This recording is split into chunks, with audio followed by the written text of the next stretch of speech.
All right. Welcome back to the Forfeit Fatherhood podcast, a podcast for fathers, by fathers, with fathers, where we kind of center around the four pillars of what I consider to be fatherhood, which are faith, family, finance, and fitness. So we'll probably talk about those four things. But I have a guest with me today, a cool guest that I'm excited to talk to. I'm excited to get to know a little bit better, which is Art Hall. Art is a father, a mentor. The guy's been in the community doing great work for as long as I can remember, hearing his name. He's a part of the TTGOG Athletic Foundation. He runs the Ball by Faith community outreach. He's doing, like I said, doing great things in the community, and I've always heard good things about him. Art, thank you for joining us, man. Why don't you tell us a little bit more about yourself? I appreciate the introduction. You pretty much really did it all with the intro. A father, a husband, a man of faith, uh, a There we go. mentor, a leader. Really just trying to be available in any way I can, in the community. Our presence is of an utmost necessity, for our young people, just from a standpoint of having someone that they can relate to, and then Yeah. also being an active listener, to help them through any situations that they may be dealing with. Got you. So let me ask you, because I said the acronym, but let me ask you, what does TTGOG stand for? That stands for to the glory of God. And Amen. yeah, back in 2014, my son was playing for Rare Breed, Robert Bourne, Mm-hmm. 707, and he was a sophomore, and they were pretty much throwing him in the fire, playing varsity. So me being coach, prior to every game, I would send him a text message, give him just some insights on, watching out for the double moves and, staying true to your technique. And I would always tell him that he has one audience, God the Father, and you play to the glory of God. And as time went on over several tournaments, the acronyms literally jumped off the screen one day while texting before one of the 707 games. So what I did, instead of texting to the glory of God at the end of our text message, I just put hashtag TTGOG, and he immediately texted me back like, "Dad, what is that?" I said, "It's the same thing, to the glory of God." And he was like, "Whoa!" So later on that evening, he posted his stats for the game, right? And then he put Mm-hmm. hashtag TTGOG right behind it. And he started sending me screenshots of the other football players from the community that was asking me, "Oh, what does that mean?" And as he began to explain to them, they were like, "I'm going to start using it too." And it kind of took off from there. So Yeah, yeah. that's dope. That's dope because I know I saw the hashtag start popping up, with guys that I was working with and coaching and training, and I was like, man, I kind of picked it up right away, right? Because Hmm. I've seen GOG before, right? So Hmm. then I just kind of started putting two and two together, and I'm like, that's gotta be to the glory of God, Yeah. gotta be. And then I asked one of the kids. And he was like, yeah, that Darren Hall started tagging that. And so we all started doing it. I was like, oh, okay. Yeah. All right. That's dope, man. Like it's always good to see young men. And this is one of the things that I really liked about what kind of happened next. And I'll let you get into a little bit more how you kind of built that out. But seeing all these kids from different communities and different schools, different teams, being coached by different people from different backgrounds, coming together and meeting up, and doing that athlete prayer that you guys used to do. I thought that was like, if you're going to, and I don't know if this is the right word to say, infect the community with goodness, that's the way to do it, right? Because those kids were taking what they were hearing, what they were learning, what they were sharing with each other back out into their community, right? And so when you say like community outreach, like you was getting in and it was getting out, Yeah. right? Which I thought was super dope. Thank you. Yeah, we still do them every Thursday. Now we're doing it via Zoom, and Okay. the outreach is way more further now, because obviously we can get into different time zones. When we were, excuse me, when we were at Athletic Republic, it was mainly just literally just a community outreach because we were really Right. dealing with the kids from surrounding cities.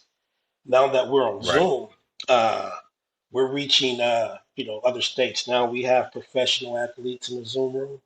We have collegiate first round picks, to be in the Zoom room. We have entrepreneurs in the Zoom room. We have high school standouts. We have youth standouts, and we just have, you know, uh, all of God's creation as a total. Because it's not just Right. relegated to athletes.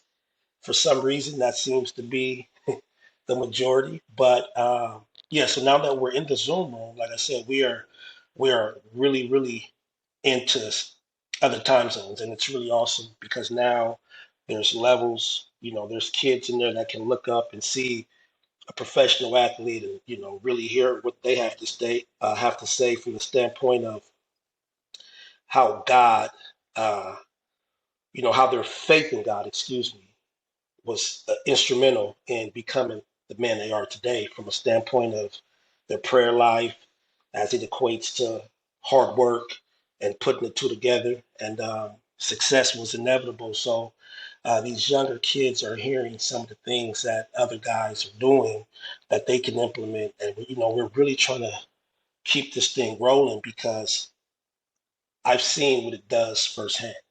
So because Yeah. I'm a witness, I want to share it with anyone who's willing to listen.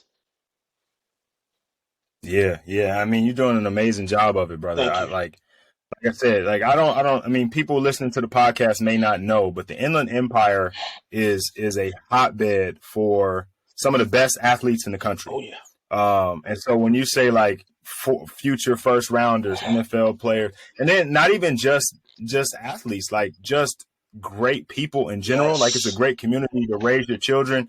You say entrepreneurs, there's great business minds here, and being able to link all those people together from a very young age, honestly, like from just getting into high school. I know you have some middle schoolers there, and like being able to create now a network where they Yes. can they're like brothers in this now. You know Yes. what I mean? Like Yes. you've created more than a community. It's like a family, Yeah. right? These guys are like a family, and they are literally like cheering each other on and rooting each other on and pulling each other up, and encouraging each other. And again, I can't understate how important what you've done for this community is, right? Like, especially for, like I said, for the kids that I know that were involved. I think it was instrumental for them. I think their faith grew because Yes. of it. Because it was not only was it feeding their spirit, but then also it kind of became cool. You know what I Yes. mean? Like it's cool to go to, Yes. it's cool to go to the athlete's prayer. Like, oh, I'm gonna show up because so and so was there, and then while I'm there, my spirit is getting fed. Now I'm starting to talk ways I didn't talk Come on before. I'm now. starting to see things the way I didn't see them before. I'm starting to have these conversations with my friends that used to be like silly Come conversations, on right? now. Talking about girls at school, only talking about football. So now what we're talking about God, and we're talking about, our faith, and what should we be doing? How Yes. we should be doing it? How we should carry ourselves as men of God or future men of God, where we're adolescents and teenagers right Right. now. Um, Again, man, I thank you. I don't have any kids like personally in it, but I thank you for what you were able to do with the kids that I'm still closely tied to. Yeah. Right? Like I appreciate it. I really appreciate it. Thank you. Yeah, it was something of a necessity. I remember our first meeting back in 2016. Uh, I remember like it was yesterday. I was up preparing for the meeting early that morning, and I was discouraged for some reason. And I'm just like, what is this? What is this? And later on, I realized that it was a spiritual attack because of the impact that Mm-hmm. we're about to have later on that night. So I kept pressing, and I just went over, played some of my favorite worship music, and got re-encouraged. And we went out, got to the event. It was scheduled for 7 p.m. and nothing could have prepared me for what I walked into, right? Because we advertised it out, in the back of my mind. I'm like, shit, nobody. But at the same token, I'm being obedient. So I'm like, okay, God, Right. here we go. I walk in, man, and there are over 80 kids and parents, and got a chance to really, really introduce what it was that we would be doing continually. I thought it was going to be a one-time meeting, right? Hmm. So the event was beautiful. You know, we shared TTGOG with the parents and the kids who didn't know. Uh, had a great prayer, and immediately after, all of the student athletes were like, "Unc, we got to do this every week," and I'm like, "Sure." And you know, after I left that place, you know, it was pressed upon my heart, you know, to have another one the following week, and that was where it was birthed as we know it. The really cool thing Yeah. was I had, you know, Rancho Cucamonga High School football team under Coach Nick Bias that year. He had like a 12-man leadership council. Like he met with these guys, you know, before they went to practice. He held those Hmm. guys accountable, you know, to lead the you know the rest of the troops. So Hmm. Nick sent his whole leadership council that first meeting, and I remember getting a call from Mr. Wilborn, the principal of the campus, I mean of Rancho Cucamonga, and he proceeded to tell me how uh, the campus has changed. You know, he was saying how guys that used to be troublemakers that have been coming out to the meetings are now providing solutions and helping all of the kids. And he's just like, oh my God. I mean, just hearing it from him was really dope. Because he was really excited while he was sharing with me some of the things he's noticed from the guys that used to be, you know, or cause issues. And that was really one of the coolest phone calls I've gotten, um, Yeah. because I knew that you know the roots were starting to take place, and excuse me, the guys that are seen to be leaders, once they start tightening up, the guys behind them will start tightening up, and now we have a straight up change situation because you know even the leaders need someone to follow, right? Hmm. So as the leaders have someone to follow, then the followers will still follow the leaders, and now everybody's on the same page, and um, you know, he was trying to get me to get on campus and do a few things, man. And he ended up retiring, but the program, you know, kept its course. And, you know, now I'm dealing with high schools throughout the Inland Empire, dealing with universities, um, some of the national football uh, uh, uh, teams very familiar with what we do because they have athletes that are in their facility that still understand the connection and they still stay tapped in. You know, I Hmm. never told these guys to go get tattoos, but they are so serious about the you know the brotherhood to where you know they've gotten it tatted and it's just like you know. So one thing about me is that through the Word of God, you know, we don't judge.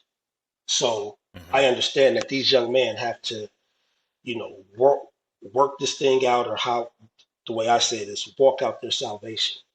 And in that, you know, Hmm. by staying connected, staying rooted, uh, you know, it's like on the freeway. Great analogy. You're on the freeway, you see the guardrails. If you look Hmm. very closely to those guardrails, you'll see chip paint. The guardrails will be dented. They'll be pretty much worn out. But the job of that guardrail is to prevent a car from going over. So in our lives, Hmm. we all have guardrails.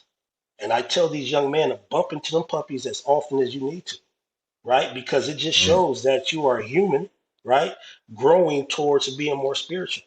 The guardrails are in Yeah. place to help you. It's not a bad thing to run into that thing as long as you don't go overboard, right? So, yeah, you know, we're very serious about our young people, man, and just showing them the love of God. And it's important that they know that they're loved regardless. And what we have been able to do is implement that. And I see it as we're just getting started. Been going at it for Yeah. since 2016, but we're really just getting started from a standpoint to where we can take this thing national and really make an impact in the lives of our young people. Man, that's awesome. That's all. I got to get on the Zoom now. Like I got to get in one of them rooms Every and Thursday, bro, at 7. yeah, yeah. Send me the link, bro. I I'm got you. signing in. I need to get some of that Thursday night juice on me, man. Yeah, Like I need the fellowship and being able to share and hear and yeah, just be like in the room, right? I They say got you. get in the room, right? Yes, get in the Let me room. get in the room. You are in. Consider it done, brother. All right, that's what's up. That's what's up. All right, so tell me a little bit about ball by faith, right? Again, it's a community outreach, but tell me what you're doing with that. Well, again, if you notice, anything that I'm going to be touching, it's going to be centered around God. Hmm. I haven't always been this way. I was brought up, completely different from the lifestyle I'm living now. Um, when I was led by the Holy Spirit to Christ, one thing I realized was that He was able to love me beyond who I used to be, right? Or in Hmm. spite of who I used to be. So um, when I do things, I want to do it to honor God, to glorify God, because I feel like just still being here, He's man, He's done so much, been so good. So it's like I know I don't owe Him nothing. However, I feel like because of what He showed me, I want to, I want to share with others. So, ball by Hmm. faith is, growing up, we was would always say, "Ooh, he's a baller," or it went from athletics to just having some of the finer things, right?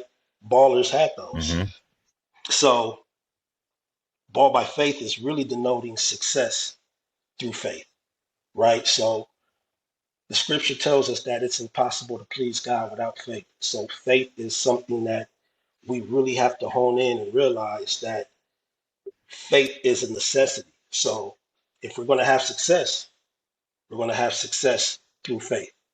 And that takes out all of the guessing. That takes out me trying to do everything. I can rely on God and allow Him to lead, guide, and navigate. So when you think of ball by faith, Hmm. you're thinking of success by faith. And again, the mission was to be everywhere a ball was. Again, the vision was okay. We want to take this platform and give our athletes something to feel proud of as a believer, right? Um, you know, being a Christian is almost like, shh, don't say that too loud, right? So now we want to know, we're not trying to Right. be, walk around with a huge shirt on saying I'm saved. No, but again, if there's a way to express your belief where you can feel good about it, I want to be a part of that. Hmm. So the platform is really built to help our student athletes express who they are as men and women of God and feel good behind the brand because we want to be a part of having clothing and a place where you can come and get motivated. You can wear your items. Nike says just do it. We say ball by faith. Um, so we're Hmm. trying to get the message out to where it's okay to represent something that is to represent something that means something to you as a believer. Yeah. So if you're a believer, ball by faith. And a baller, it's not, again, I keep having to remind myself that there's ballers in every industry. You can be a baller as a Hmm. dentist, as a brain surgeon, as a car salesman, whatever you're having success in. If you tap faith in with it, it's a wrap. And I hate to Hmm. go here, but again, I'm a man of faith, brother. So the scripture tells us that faith the size of a mustard seed. That's a seed that's 100. almost that you can't even really see. He said, faith that size. If you have faith that size and you speak to a mountain and say, be removed from here to there, that mountain will move, right? So 100%. that mountain can be whatever you're battling in life, whatever you're trying to overcome in life. So again, he said faith though. So I want the young people and anybody to understand that it's impossible to please God without faith. So when we're doing anything, faith has to be involved. So we're balling by faith, not about what the depth chart may say, not about what the coach may be saying. If we believe it and we put in the hard work, we can overcome Hmm. whatever we see. So, in a Hmm. nutshell, a big nutshell, ball by faith. I like it. Pretty I big like it. nutshell. Yeah, I like it. Yeah, yeah, yeah. No, I mean it's hard to put a shell on faith, right? Yeah, Like I can go faith is forever. everything, right? But I appreciate you trying to make it concise, but again, faith is everything, right? It's the Yes, substance of things hoped for and the evidence of things unseen. Like we have to we do our best and let God take care of the rest. And when I that's it. say that, I mean like you're going to work as hard as you could possibly work, and with that faith and that work, because faith without works is dead. We can't just faith, right? We can't just No, no, you can't just you got to work it yeah, out. you got to get to work. Yes, You sir. can't just put it on God and expect him to do everything for you. Mm-mm. He gave you body, he gave you breath, so you got to go do the work. Yeah. But when that work is being done, you're doing the work knowing, like you said, I'm doing the work knowing that with my faith, I can move mountains. Yes, and that's the key. Yeah, yeah. And when you get people locked into that, I mean, like every Thursday we have young people coming on with praise reports because at the end of every outreach meeting, we pray and I ask folks, hey, is there something that you're believing God for? And I'll just say type it into the chat box and the scripture tells us where there are two or three gathered in simple not agreement, we have what we say. So, there's always more than two or three within this group. So as we begin to pray for, whatever you're believing God for, right? So I try to encourage them through a relationship, believing God for anything is super easy when you have like a relationship. It's when you feel like you're unworthy. It's hard to Hmm. even just say, hey, God, it's me. And sometimes we're at fault because we put that rejection on ourselves unbeknownst, not really knowing. He says come as you Hmm. are. When he says come as you are, he's not talking about like in some overalls and some steel toe boots. He's saying come as you are in the spiritual condition that you, because he has no judgment. All right. So sometimes we can talk ourselves out of the blessing. So Hmm. I get the young people to try to understand, like, build that relationship through communication, right? Pray, talk to them, make sure you're secure in your relationship. So, when there is a need, you're not reluctant to pray about it as Right. much as Right. you are just to, I got to go do what I got to do. And that comes with whatever consequences that come with. So yeah, Hmm. I want prayer to be first priority, and Yeah. learning how to sit and Yeah. wait. Yeah, for sure, for sure. It's something that I was watching this a few years ago, watching Floyd Mayweather, and he's training, he's out doing his road work, Hmm. and over again as he's running, right? He's got his headphones on, so he's listening to something. So that's not what he's saying, and the camera finally gets close enough to him, and he's saying prayers, hard work, dedication, and belief, and he's saying it over Come and on now. over and over again throughout the whole run, and that has stuck with me. Like every time, like and when stuff is going on and things are happening, prayer, hard work, dedication, and belief. Prayer, hard work, dedication, and belief. Yes. Like you have to pray about it. Then you Yes. got to get to work. You got to be dedicated and committed to it, and then you have to believe. Right, you have to believe that it's going to come to pass. You have to have that faith. You have to have the faith that it's going to come to pass because of the hard work and the prayers that you put in. Yeah. I mean, So yeah, yeah, man. true story. Like with my own son. Um, playing in the National Football League, and we never talked about the percentage. You hear parents, coaches, and people in general. Hey, it's only 2% that gets in. You sure you want to do that? And people really never realize that conversation coming from a negative place can put out the fire, unbeknownst, Hmm. right? Yeah, what you're Hmm. saying is true, but what you're saying, uh, there's a time and a place for that, right? So you got a Right. kid saying, hey, yeah, Dad, I want to be a football player. Uh, and you have a parent saying, only 2% makes it there. He'll walk away like, oh, goodness, 2%. Like, I might as well just, be status quo. Be whatever that's not gonna discourage him, right? Right. So in my house, it was always you can, if you put your mind to it, it's done. I brought them up in the Word of God, not from a standpoint of you have to, but more so from a standpoint of showing them, watch me Hmm. as I move forward, because kids are visual, right? They'll hear you, Right. but don't mean nothing. They're like, you're saying something, but I want to see it.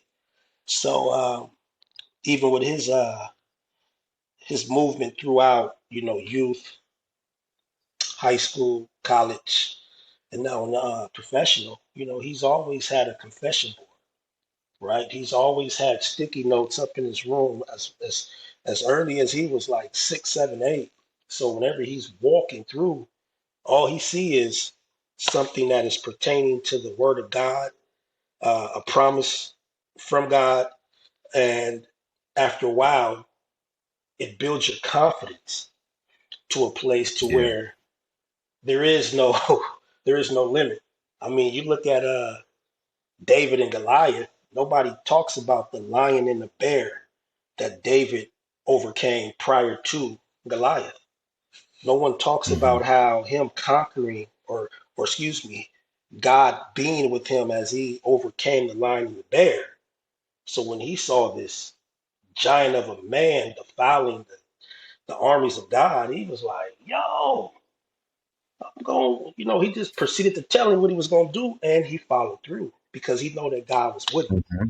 So back to my son, and not just my son. I mean, I have some extraordinary kids because they know who they are and who they belong to. So Darren, uh, he wanted to work out.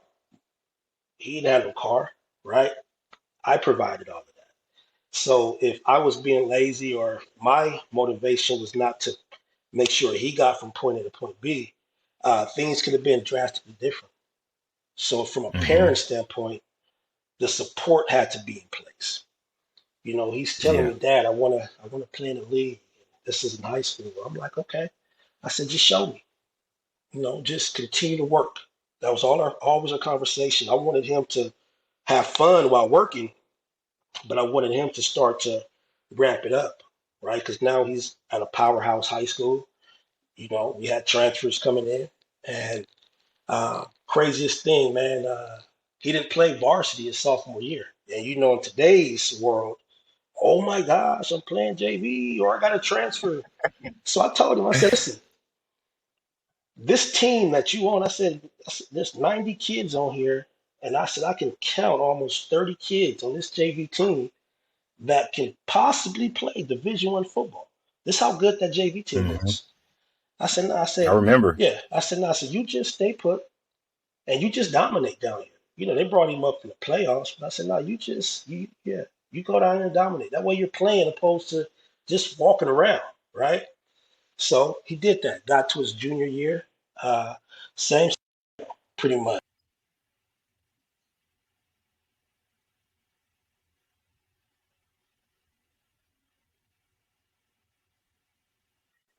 Uh-oh, my bad. You back on? Okay. I had a colleague tell me Yeah. like, Yeah. Yeah. yo, you should transfer him out, man. So and so just transferred in, and he probably ain't gonna never play. I'm like, man, like again, people see on the surface, but they don't know your spiritual relationship. You tell me something like that, there's only one place Right. one thing I'm gonna do. I'm gonna tap into headquarters. We about to talk to the Father because Yeah. that's where mine starts and ends right there. So I talked to Darren. I said, listen, I had phone calls from Alamany, Bishop Amont, Servite, had several schools reach out like, hey, bring him here, he won't come off the field. I said, we'll see. So I set my son down. I said, hey, what do you want to do there? He said, I want to stay with my friends.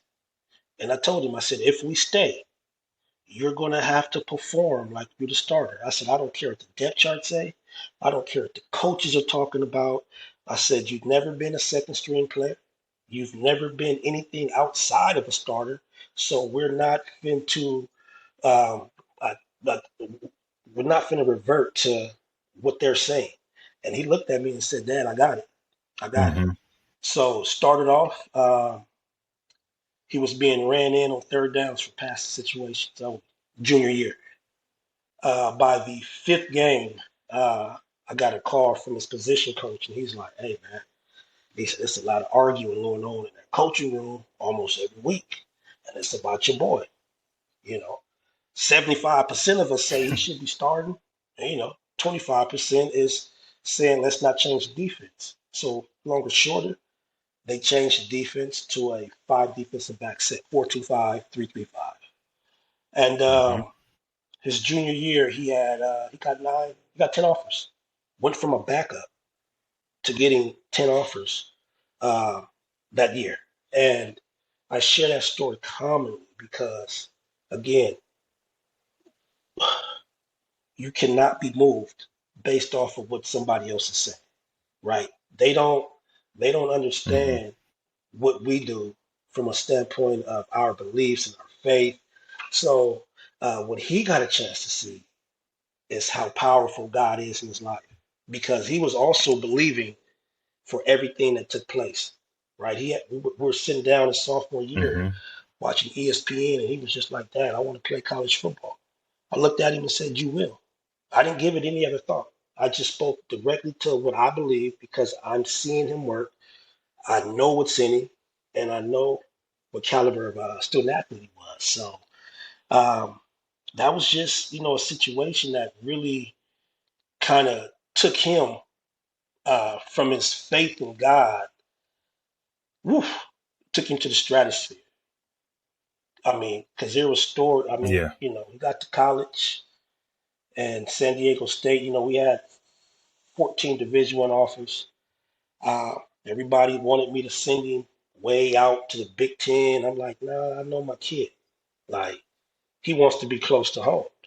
So we're looking in state, and that's what San Diego State was the not only the best fit because they also played five defensive backs, but from a location, from an educational Mm-hmm. standpoint, like we did our homework. It wasn't just about football.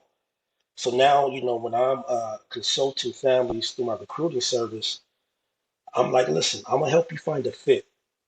We're not gonna look for your dream school because your dream school got 12 kids in that position room.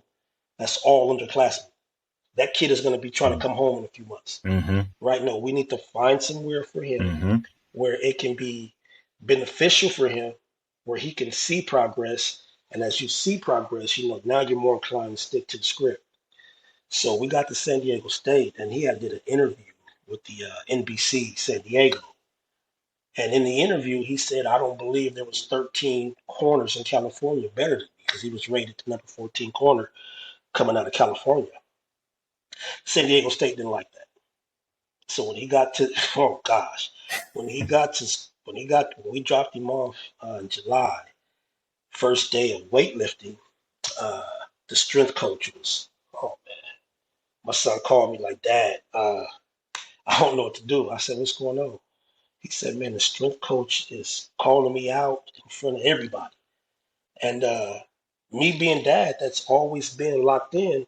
I'm like, how can I get this guy's number? Because I'm gonna be honest with you, I probably would have burned the bridge because my son is calling me Mm-hmm. confused. So now I'm like, I've always been there, right? I've always been there to help. So at that point, Right. I had to rely on God.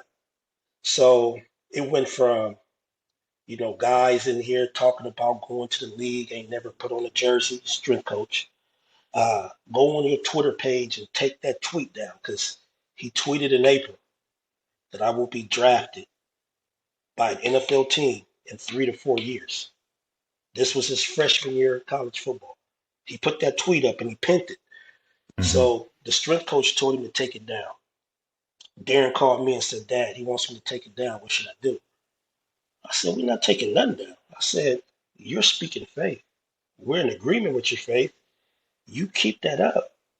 Right? So this was Wednesday of the first week. Mm-hmm. Friday, Darren calls me and said, Dad, I had a meeting with Coach Adam, the strength coach. And he's like, he told me that I'm not ready yet, but the team needs me to get ready because I'm going to have to play my freshman year. And he proceeded to tell Darren how he coaches. And, he pokes a little bit and, that's just his method. So I told my son going forward, now that you know how he coaches, you have to eat it now. Like this is who he is. So now that you know that. So Mhm. fast forward to Mhm. this day, they're like best friends. What started off kind of shaky, they're Yeah. like best friends. And needless to say, he got drafted 4 years from that tweet. Yeah, it aged very Yeah. well, very well. Yeah. So, Yeah. yeah, Yeah. Yeah. Yeah. I think as a strength coach myself, I always try to approach those situations where we got like the freshmen that come in this year. I always try to approach that situation by letting hmm them know who I am first, my style, how I come off. Like, you know what I mean? I give them like that's the good. pregame, right? Because this is our first opportunity. I'm gonna let you know who I am. I'm gonna let you know how I'm gonna coach you.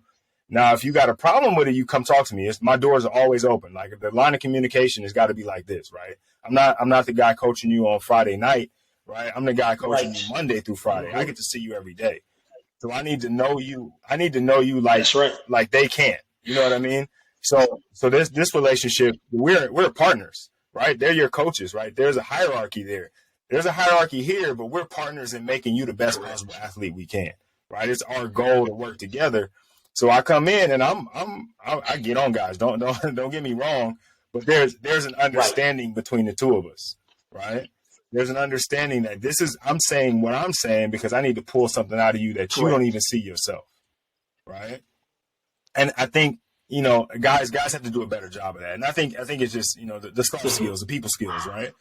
And just being aware of who you're working with, who you're dealing with, how they work, right? How they tick. What like because I'm sure he was. No, I'm not sure. Let me not speak for him, right? He was probably saying it was some type of No, no. motivational kick. At first, he was probably just like, "Who was this? Who was this young kid coming in talking what he's talking? Like I've Right. seen guys like this before, but I know how to pull a little bit. You know what I mean? But obviously now that they are in the situation they're in, where they're like best friends, and they both have an understanding now of who they are, and he knows who Darren is, and he knows how to talk to him, and he knows when Darren's got a hmm little bit more, Yeah. and he ain't giving it, right? And he knows that he can say what he can, how Right. much he can Right. poke the Yeah. bear. They build a You great know what I mean? relationship. And I think it's important that happens more often with everything, right? Like everybody has kind of, as men especially, because we have like this me versus you thing, hmm just kind of naturally, right? Like you doing your thing, I'm doing my thing. Right. Somehow Oh that's man. threatening me, right? And we bump heads and we go against each other, and we can't like each other and we can't talk to each other. But like the more that we do, right? The more that we do talk to each other, the better we become as individuals, right? Like the better we become as individuals. I think we feel a lot of time like respect has to be earned for like they got to respect me, right? And they don't have to respect you. Like you got to earn the Correct. respect of another man, right? They don't have to respect you off jump. Like Exactly. they don't know Right. you, They don't know what kind right? of dude you are. They don't know who you Yes. are. They have no reason to respect you. And I think that when we can open up those lines of communication between men, and at that point, he's a man. Like he's in college, he's a man. No matter how old you are as a strength Talking coach, to another you're man. talking to another man. And so you have to be able to talk to him like a man. And then you can balance like that relationship of how you coach that man now, right? Because you can't do that. Like if he was coaching in the NFL, he wouldn't have approached him as a rookie like that. You know what I mean? As a Yeah. drafted rookie, maybe you can come off like that to a free agent because Right. he But a may not be drafted around in a rookie. few weeks. But somebody you ain't talking to the first rounder like that. Like you're not gonna say something like that. So I think we have to make sure that we treat the janitor the That's same it. way we treat That's it. the CEO, or we treat everybody the same way, and we give everybody the same amount of respect just off of just being a man, like being able to make it to that point. You know what I mean? And I think that's something that we struggle with, and we're getting better as a whole, but I think we struggle with, and that makes these conversations where, as like I'm having this podcast so that fathers can talk to fathers and hear from other fathers, because a lot of times it's like, all right, I'm doing my dad thing, I'm doing it on my own, right? And what I do is what I do, and you know what I mean. I'm not allowing anybody to give me any input, and I'm Yeah, not even looking for any input, right? I'm doing my thing my way, no, you know. And that's not the way to do it, because two heads are always better than one. And if you can get a community behind you where you're sharing ideas and sharing thoughts, or hearing what somebody else did, you may be able to take one or two of those things and better correct. your No, own no, you hit situation. the what do you say? The hammer, the nail on the hammer, the hammer. Yeah, The nail on it. completely. Yeah. You know, our ego is really something that we have to really get under control. Um, because it's just too Mm-hmm. easy to be negative. For me personally, I challenge myself Yeah. every day to stay positive, to go against the grain. Because to wake Mm-hmm. up and look at what's going on in the world, and it's easy to fall victim to that. So how do you rise above it? And Mm-hmm. it's a challenge. And most people are not up for challenges. Let's just be honest. So for me personally, Right. nah, I'm 100% committed to fighting against the status quo or the norm as it pertains or relates to our culture and our community, because we're not all that way, you know. So you can't group. Yeah. And there's some people that try to peg it out. They're all that. No, we're not, because some people are fighting against it. And as a leader, that's what I want to be remembered as, someone that was, solution driven. Like if you come to me with a problem, I'm not going to sit there and talk about the problem. Hey, how are we going to fix this, man? Like, what do we need to do? Like you Right. said, two heads are better than one. Let's come together and see how we can, find a solution to make this whole situation better. Uh, that's what I want to be about. That's who I want to surround myself with. Because at the end of the day, like Mm-hmm. I said, being negative, you can do that in your sleep, man. That's simple. I don't want nothing to do with it. Yeah. Yeah. Yeah. Yeah. You mentioned a little bit earlier. How many kids you got? Four girls, one boy, and the Wow. grandson, Okay. and the Big dog. grandson. Yeah, my Big grandson dog. is. I call him the Tasmanian. He's he moves quick. He's like the cartoon, the Tasmanian. So it's fitting, but he's an Yeah. awesome kid. I got a prolific dancer, my daughter Corey. I got an artist. I got a daughter in film school right now. It's at Columbia Film School. I have another daughter who's starting her eyelash business. So everybody's busy. You know what I mean? And really just Yeah. following their dreams. I think that's an important trait, where you can express to them to go after what you love, right? Mm-hmm. Because it's not. I don't believe that everybody was designed to work a 9 to 5.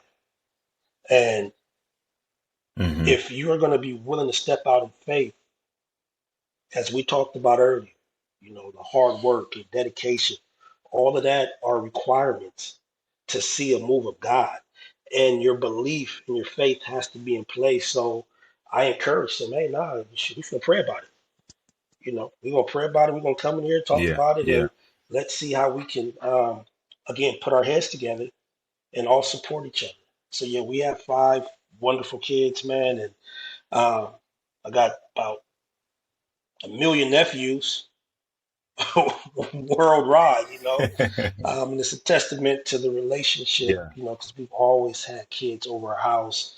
I've coached football over 20 years, and I don't look at it as a coaching. I call it more Right. so. I'm inspiring. I'm being the influence. Like the X's and O's, that's easy.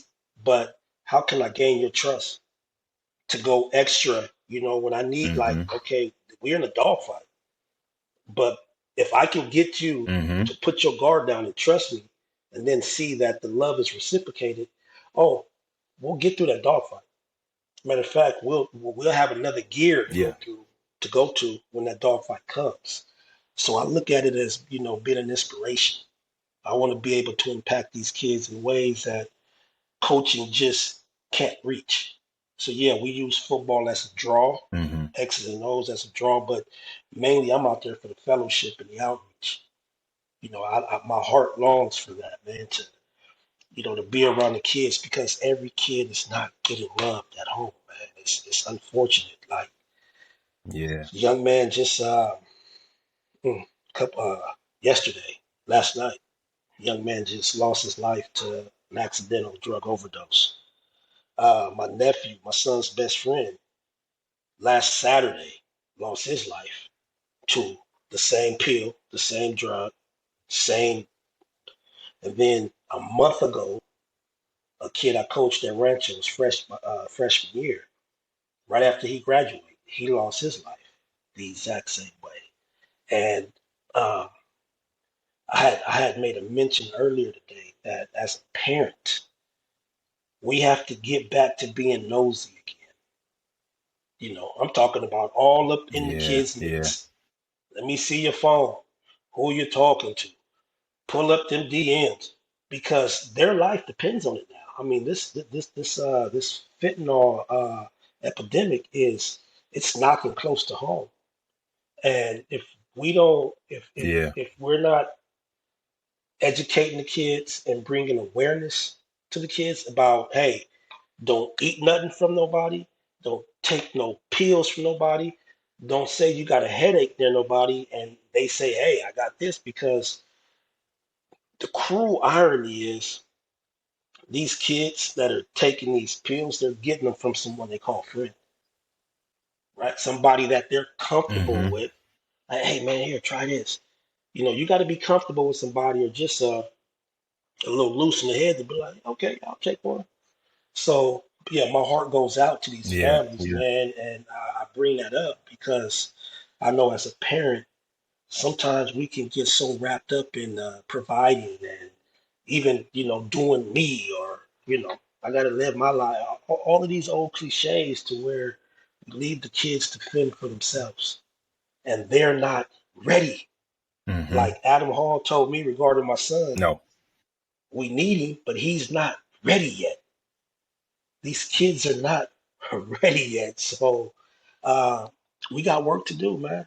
And uh, Yeah. I'm lacing up my boots. I'm enlisted, and I'm believing God that collectively we can get other people involved. That's going to help build a fence around these kids, man, and love them, and nurture them, and educate them, and show them what's right and what's Yeah. not, man, because they need our help. They need our help, bro. Yeah, yeah, man. It's interesting how this thing is happening with, especially, I mean, drugs have always been an issue, right? But like this stuff is like, yo, it don't take much at all. You know what I mean? Like it could be first Yeah, timer, yeah. right? Just first time you ever even tried it. Just and like and it's getting, kids are getting younger and younger, and they're being exposed to more and more. And I don't think we're not fortunate enough Yeah, to no. not be nosy, Ooh. right? Not to be involved. Like you said, their life depends on us Hmm. being involved, right? Our parents had a little bit more of a long, they could afford to have a little bit longer leash because we didn't Right, have the access that these kids have now, right? If we called and somebody right. wasn't there, nobody answered. Like that was it. They got like 10 different ways to Man, get in touch with somebody now, right? Not only that, but they have the entire world almost yes, literally at sir. their fingertips. They have exposure to everything. And if we aren't involved in it, you really honestly don't know what it was that they saw when they were looking at No, real YouTube talk. earlier or when they were scrolling on the phone earlier. You have no idea, right? And then the way the algorithms are set up, they're going to keep showing Yeah, them things, right? Like if they watch the video all the way through, when they get back on, the it's going to be same three way. more of them Yep. videos, right? And if it's not something that you're okay with and you miss that time, oh man, it's you behind the eight ball. Now you're trying to fight the battle of pulling them out of it when you could have Yes, sir. stopped it before it started. Right. And so I definitely agree. I got two younger ones, right? And so we aren't there yet, but we're definitely going to be trying to be out in front That's the of it as key. much as we can.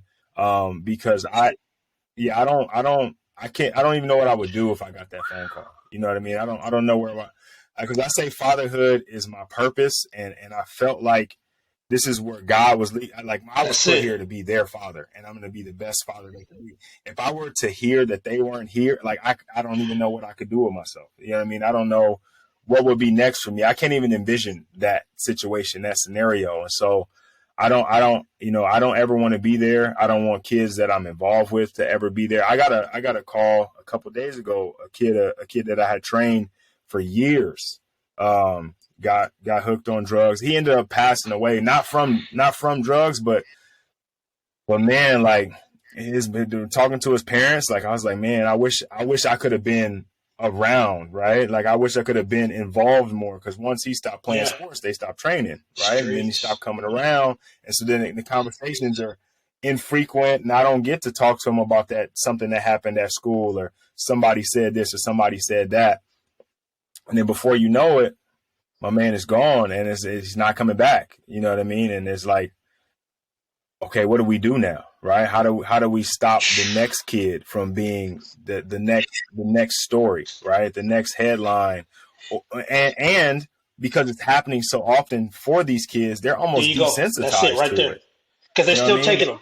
They come Yeah, to and school somebody like, else is gonna take another one, yeah, right? So that's the yeah, scary part. When I got the call from my son, his best friend, he was distraught. My son was devastated, right? I mean, like they've been hanging since they were 12. Now, granted, wow, my son took another path, right? That was still like his brother. So for me, we yeah, found the next flight actually 12 hours after the phone call I got from my son Saturday night. We were on the plane out to Atlanta. So I had to make sure his mental was where it was supposed to be. Uh, and as a parent, mm-hmm. sometimes you just have to drop it all, and make sure that Yeah, you are doing what a parent is supposed to do. And it meant everything to him.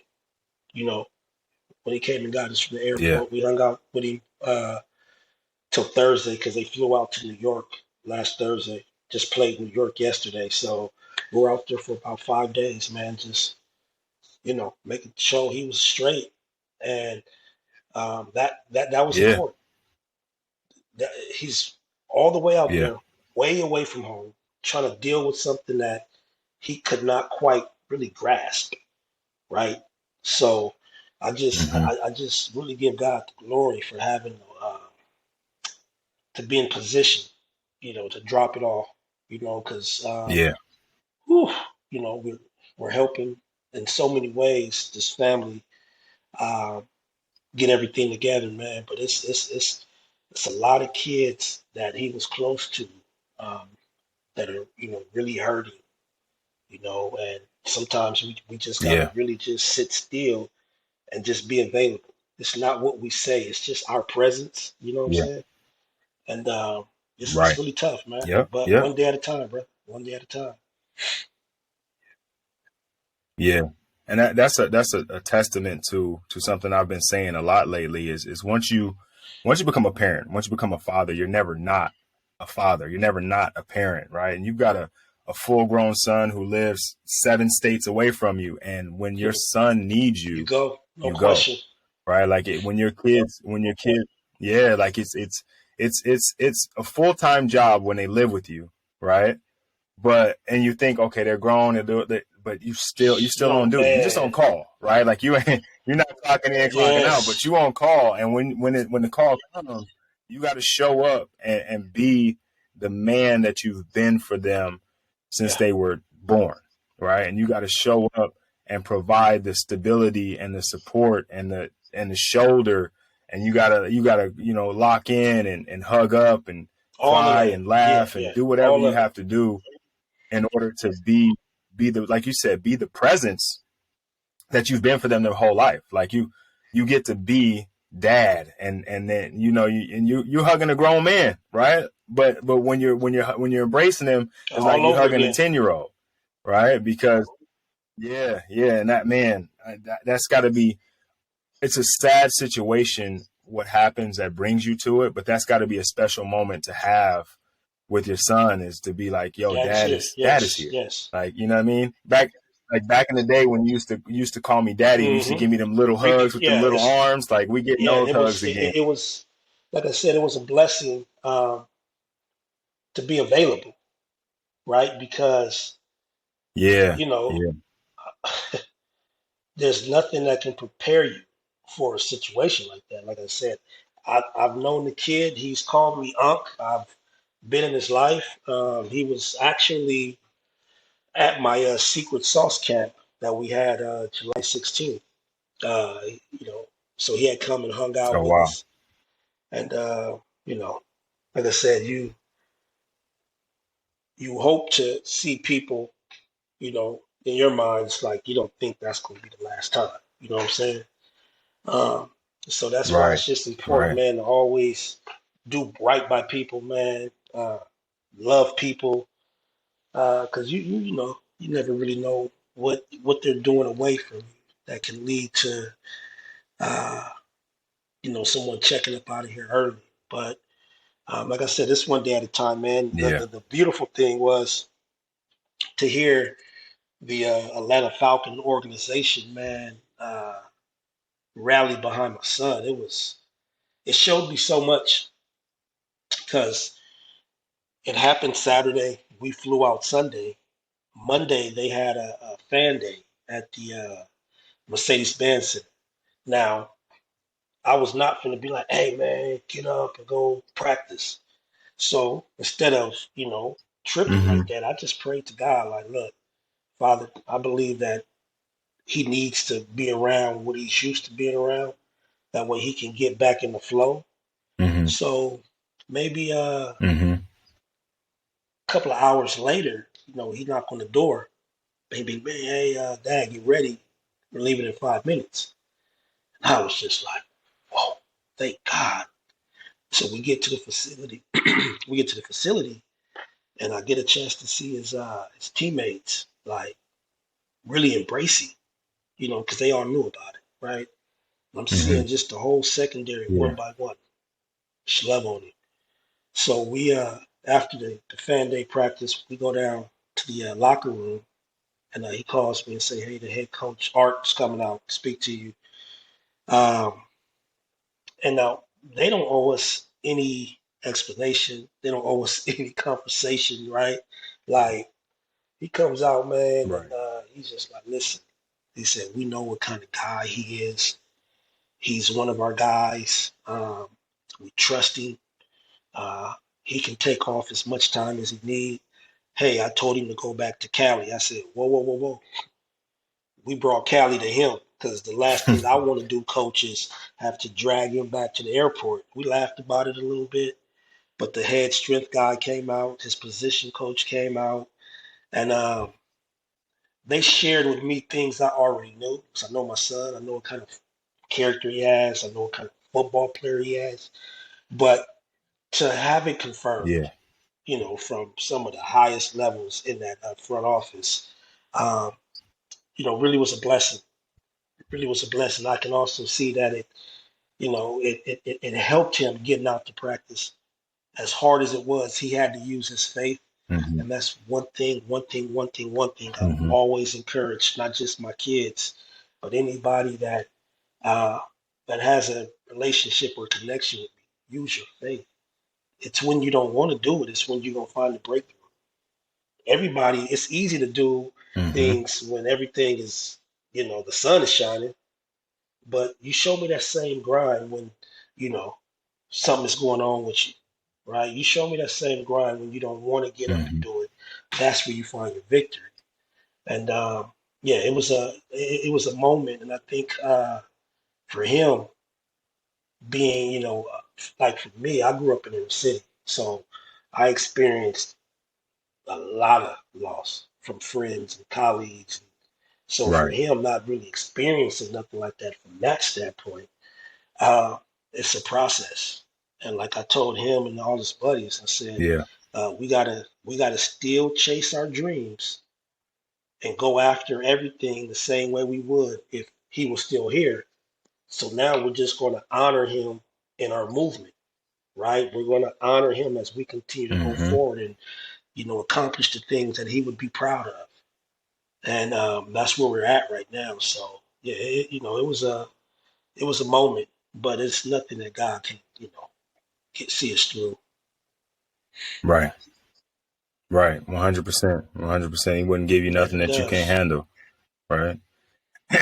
And this might be the lion. This might be the bear that leads Yeah. you to slaying Goliath. Right. It may be overcoming this adversity or some adversity. Right. Like God never promised Woo! that things are going to be easy.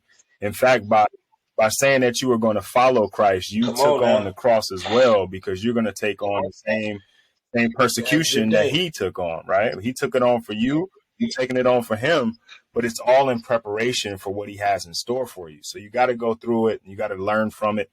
And I mean, there's no way around it. There's no easy way. There's no overnight success. Like everybody that we think are overnight successes because we There weren't you paying go. attention when they were working. Right? Yeah. We missed Yeah. all the hard work. We was asleep, right? We was asleep. They was working. Then we woke up and they were Yeah. successful. We're like, whoa, what happened? No, no, no. You just missed it, right? You just missed it. And then same thing is goes for everything in life. And fatherhood is the same way. Like there's guys that are struggling with it early, right? Like some of my homies with just the beginning part of it, just I don't know what to do. You know what I mean? Am I going to be a good father? I didn't have a father. I didn't have an example. I don't know what and you're struggling with it, but all of that is to Yes. build you up to be the man that you Yeah. want to be, to create in you a thirst for, right? Because if you don't have the That's it. knowledge, then you got to go get it, right? Or if the way you're doing it isn't working, then you got to find another way. Like all of those things are a way to bring you closer to what you're supposed to be if you allow it, right? If you believe it, if you have the faith in order to trust that that's what it is, that you got to Got trust the to trust process. the You got to have the faith, process. like, you know what I mean? There's no way around it. No way around it. But if you have like you said, the faith of a grain of mustard seed, you can move mountains, and you got to have that Yeah. mountain moving Yes. faith. We call it speaking the mountains, man. And you know, true story, man. When I was young, you know, I truly thought my father was like in Louisiana, like just somewhere hell far. So I'm from Pasadena. I get older Uh-huh. and I find out he was in Lancaster the whole time. So I was like, wait a minute, Lancaster like 35 minutes away. So I joke about it, Right. um, but his absence truly made me who I am, right? Because I would always tell myself, when I was young, like when I have kids, I'm always going to be there, right? So I Mm-hmm. it really turned me to an overcomer, I would say, especially as it pertains Yeah. to making sure you work through what anything you have to work through to make sure things is right, from a standpoint of being not just a father, but husband too. Like I tell my kids all the time, uh, we husband and wife first. Mommy and daddy came second. So, Mm-hmm. you know, we have to make time to make sure husband and wife is tight. So mommy and daddy, that stuff is easy. But it's so much more enjoyable Right. when husband and wife is on, the same page. Like you hear the old cliche, uh, happy wife, happy life. In my house, it's happy spouse, happy house. You know what I'm saying? Because it takes Yes, sir. both. Yes, sir. You both have to be on that Right. same page, man. And yeah, so yeah, it's always for us. It's always been mommy and daddy. I mean, excuse me, husband and wife, then mommy and daddy, because it all works itself out. But one of the greatest things, and Yeah. I got a chance to meet my dad when I was 21, 22, 24, excuse me. Um, my wife did some detective gadget, and I know I'm serious, bro. Came home. I came home one day. She's like, "I'll talk to your uncle and your aunt." I said, "Who?" She said, "From your dad's side." I'm like, "Why you do that?"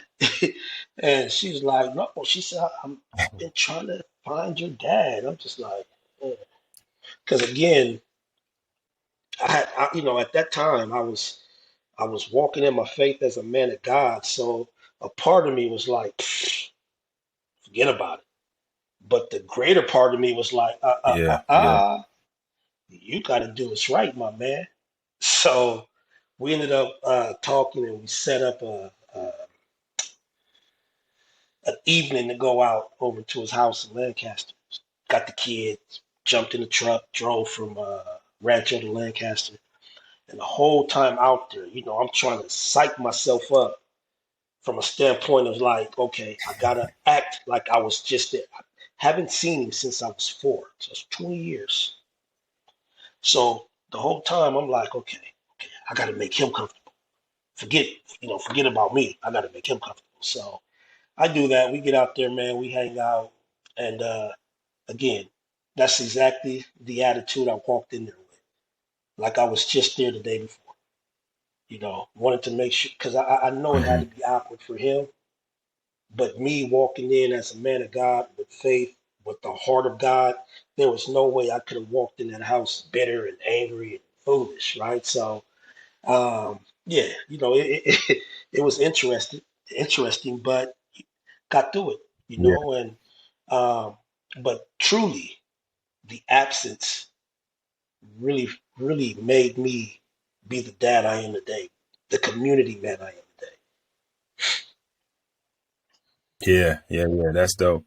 That's dope. Did you guys continue your like? Do you are you is it? Did you guys have a Yes, relationship well, from that he point he on, he or checked up. I mean, he was it checked just up. Excuse me. He went home to be with the father, 2017.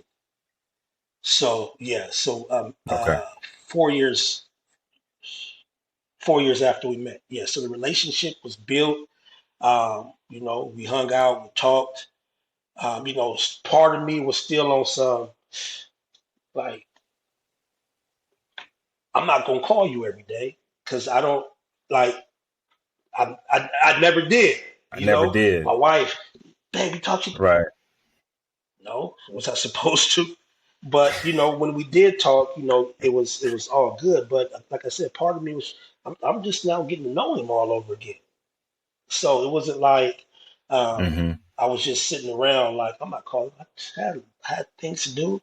But when we did talk or when we did get together for gatherings or holidays and whatnot, it was all love. I mean, one thing he was really proud of was getting a chance to see his grandson. I remember my son's senior year against Upland, and he went off. My son went off, but he got a chance to see him play. He got a chance to see the Hmm. collegiate offers and that he was going to be going to school. And it had him smiling.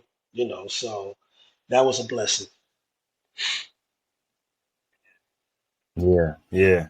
That's good, man. I'm glad you had that opportunity to reconnect, and start to and I'm sure it was good for you too because, like you said, as a man of God, that may have been something that like one of those last Oh, it was dominoes to challenging, tip bro. over. I'm You know not what gonna I hold mean? you.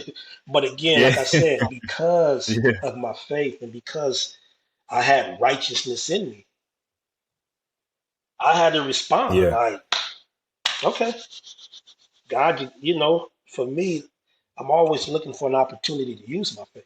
So I had to use my faith in that relationship yeah. as it pertains to, you know, I don't want to talk to him today. I don't want to go over there today.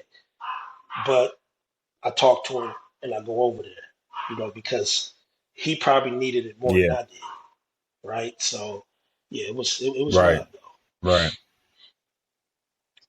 That's good, man. That's good to hear. That's good to hear. So, so I don't want to hold you too much longer, but I do have a few more questions for you.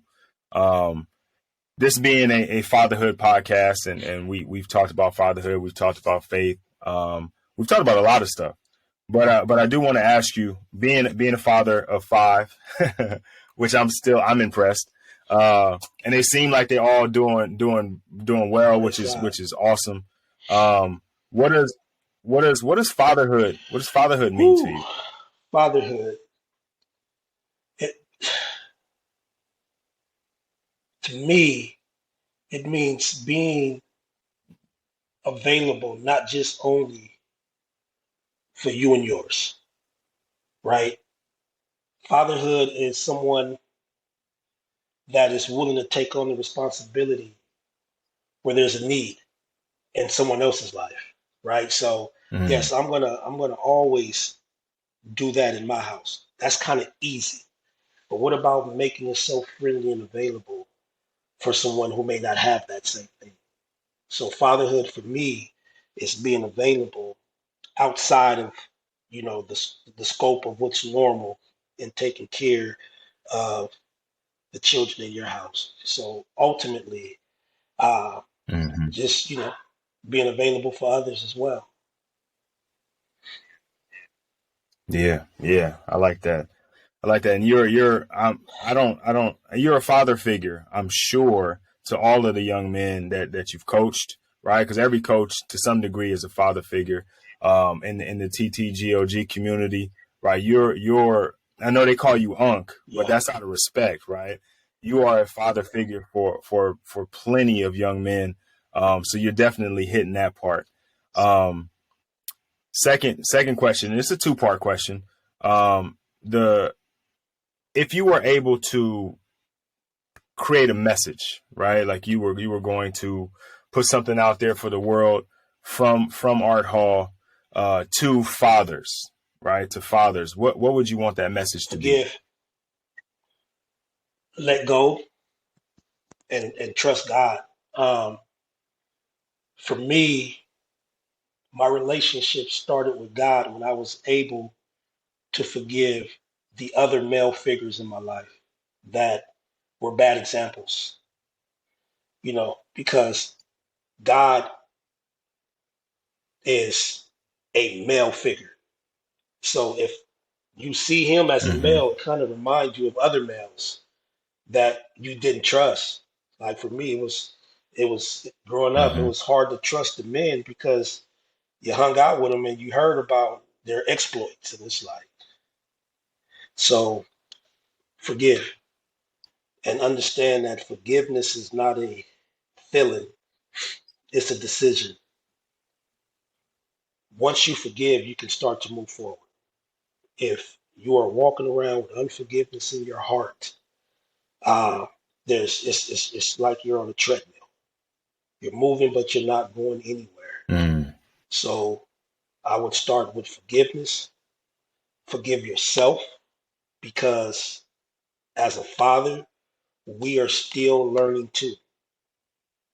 This is Mm-hmm. this is you'll never arrive as a father, right? It's an ongoing process.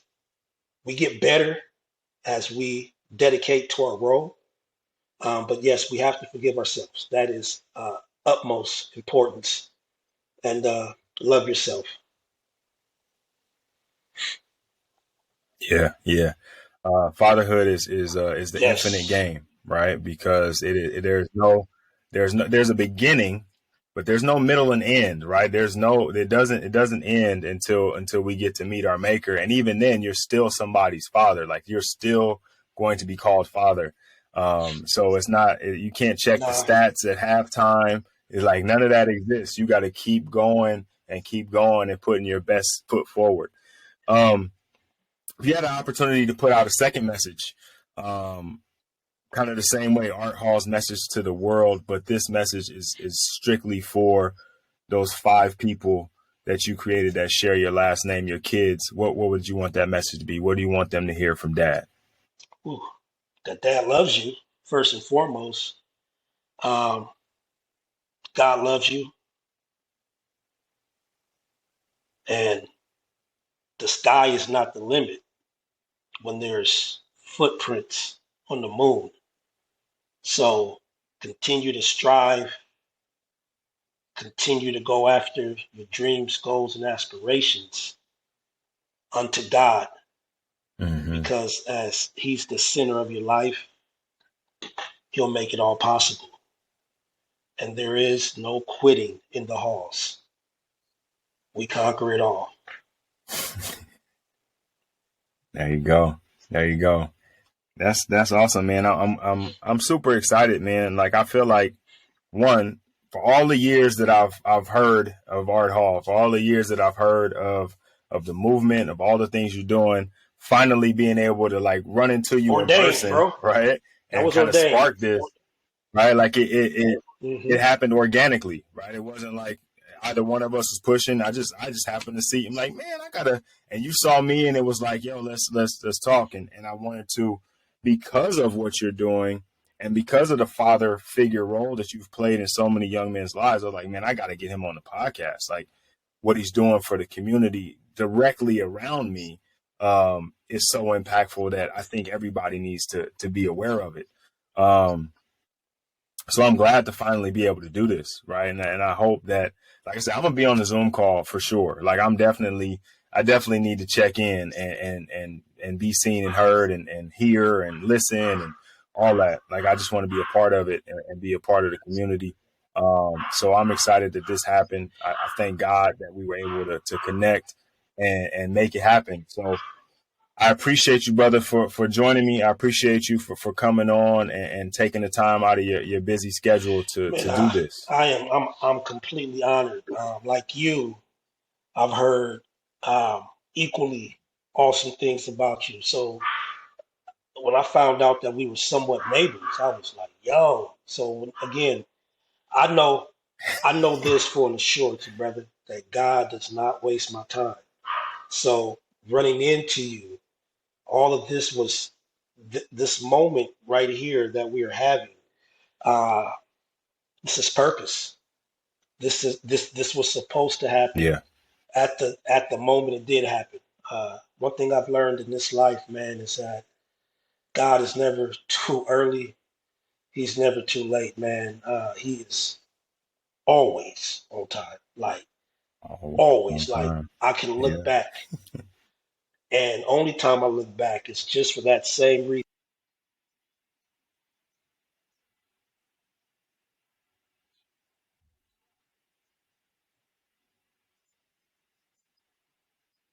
Yeah. Yeah.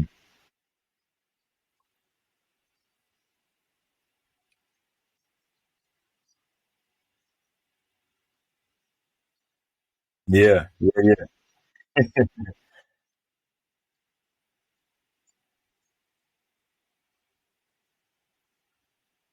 Yes, sir. Yes, sir. All right, brother. I'm gonna let you go. I know you got some more greatness to get out to the world. I know you got some things to do, and I got to go feed these kids. I hear them out here running around right now. But I'm sure we're gonna link up again, man. And you know, I'd love to have you back on the podcast for sure. You know, talk about some of the more things that you're doing. I'm sure there's some more amazing things that God is going to put in your wheelhouse for you to do. So I love to come back together and talk again. But again, like I said, thank you. I appreciate it. And I hope that you brothers that are listening were able to take something from that. I know I'm going to take something from it and continue to add to my fatherhood toolbox, to my manhood toolbox, to my faith. Right. And I hope that you guys can do the same. You know, Art, before we go, if they're trying to find you, if they're trying to, you know, be a part of what you have going on, how would they be able to do that?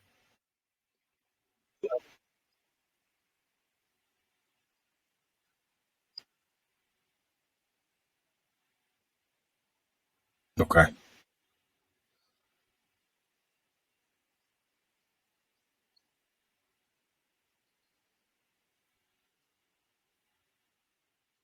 I love it. I love it. All right, man. All right, bro. I'll talk to you later.